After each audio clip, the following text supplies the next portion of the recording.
Marky. Today let's talk about these curtain rod brackets. So these are actually self-adhesive on the back. So all you have to do is peel the backing off, stick it where you want it, and then wait about 15 to 24 hours just so it has the maximum strength on there.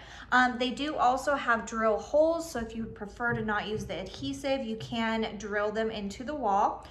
These are made of plastic, and then the little hinge right here is stainless steel. They're really, really sturdy, so you just lift this little part up here and you can place your curtain rod in it. These could also be used just for small items. If you're not hanging a curtain rod, you could use it as towel racks, to hang hats, umbrellas, anything like that. They're really durable. This little spring itself is is really strong. And yeah, they are just so compact. They're really minimalistic design. I really like how they look, and I like that they can hold up to 20 pounds with the adhesive. So really, really sturdy. They're not gonna be falling off your walls. They are gonna stay where you put them.